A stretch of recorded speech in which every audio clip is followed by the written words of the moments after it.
non ba pare c'est-à-dire que bu nee prip ngeen kii fi may laal day metti mais dinaa ko laal non mettiwul parce que boo seetee vous êtes te di ngeen may bàyyi wax ba mu egg ba ma c'est que ñun dañuy wax vous êtes la vérité xam nga kese bu demee pour jël mbir mi rek door ko ci promoteur immobilier yi da ngeen ci sawar vous êtes très à l'aise même un peu critique quand ça part mais laissez-moi terminer monsieur le maire le député maire voilà non mais daf la di nga birima angle bi muy traité pour xaw a dal ci état bi yii moo ko arrangé seetaan nañu gars yi dugg na fi génn fi mais parce que bi bu yomb la non bu kiiwee rek bu yomb la lu leer laa la promoteurs yi dañuy nax gars yi mais li ma doon wax sànq moom moo ñu indee lii quand y a pas de vision quand je dis vision moom mooy ki fi nekk ak ki fi nekkoon nag keneen ki parce que yaa ngi wax waxi Senghor nekkatu fi mais peut-être vision boobu ma doon wax sànq bu ñu ko appliqué woon du ñu am problème yi ñu am tey. oui bien sûr. donc est-ce que ces actes là ñu ngi koy posé ba pare pourquoi nga jékki-jékki benn appartement ci surtout ville fii Dakar fii jékki-jékki multiplié wu par 4 ana quartier yi fi nekkoon avant ana Point E tey Point E lan la devenir Fann Résidence lan la devenir vous pensez da ngeen foog ni bi ñuy teg ay Point E ay Fann Résidence dañ leen teg rek noonu mais këru suuf amatu fa c'est du n'importe quoi on construit nu ñu neexee parce que amuñu dara dañ di nga réew day am ay quartiers yoo xam ne ay quartiers résidentiels la war a nekk c'est des acquis ay acquis la dañ leen war a conserver mënu leen foofu amoon benn kër nga jékki-jékki yëpp fa benn R+15 chaque bopp koñ te ñu koy jënd di ko def ñu si gën a bëri mooy loolu fi ñuy jaar ba am xaalis sax doo ko xam c'est-à-dire que quand bu amul vision de dëkk ni lañ koy tracé quand damay dégg ñoom Pape Djibril di wax ay affaire cartographie affaire balaa ñuy wax waxu cartographie mais cette vision là de nan la réew wala mel réew nan lañ ko war a tabaxee nit ñi nan la ñu war a évoluer di dem ci yeneen quartier mais du ñu am problème te loolu fu mu nekk nii loolu moo indi tey jii nii coono yu bëri quartier yi nga xam ne fii la boo génnee fii di fay yenn montagnes alors que amul zéro assainissement. amul assainissement. tu vas voir une personne qui va acheter un terrain à 200 millions wala 200 millions. Il va faire un R+10 mais il va faire 600% de bénéfice mais faute bi kan la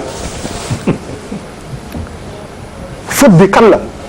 kan moo tax kan moo war a am 600% de bénéfice soo bëggee nga jël ko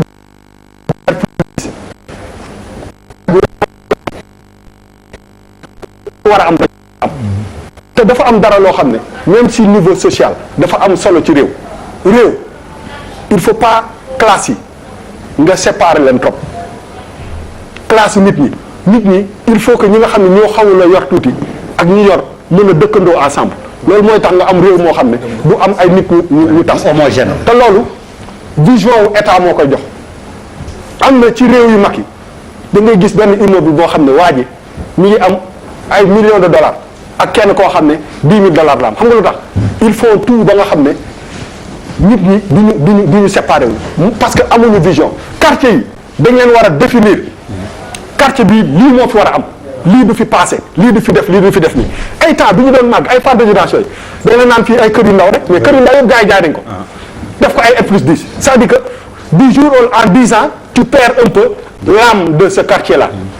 après tu vas finir par perdre l'âme de la ville et l'âme du dëkk dafay am dara loo xam ne moom mooy ay sooklam te loolu identité te loolu dafa on n'est pas en Europe on est en Afrique suñu africanité bi là c'est-à-dire que si on continue comme ça qu'est-ce qui va se passer dafay répercuter même suñu façon ñun ñëpp on est responsable même suñu façon de vivre parce que ku nekk yaa ngi ci sa biir côté toog mais valeurs yi ñuy wax yi ñuy perte ak yooyu yëpp da ciy contribuer te loolu moom laa lay wax ni vision réew yi bi ñu koy sàq des fois da nga naan ay 50 wala 100 personnes ñoo toogoon ci benn salle di réfléchir seen dëkk nan lañ ko war a tracer mais loolu il faut tubaab bi ñoo fi nekkoon coloniser ñu dem ñu jël suñu indépendance mais est-ce que c'est ça wax nañu ne ça veut dire que dans 5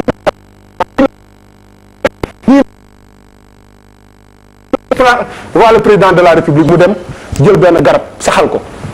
c'est une bonne chose mais ça veut dire que loolu warul nekk sax loo xam ne lu ñuy kii tey jii nii boo doon jël biir Dakar ni ana espace vert yi espace vert yëpp gars yi jël nañ ko détourné ko tabax ko les enfants ne peuvent plus jouer mais après on se plaint que suñu nit ñi mentalité yi dafa changé xale yi dañu kii parce que on ne fait rien pour conserver suñu ay acquis on est en Afrique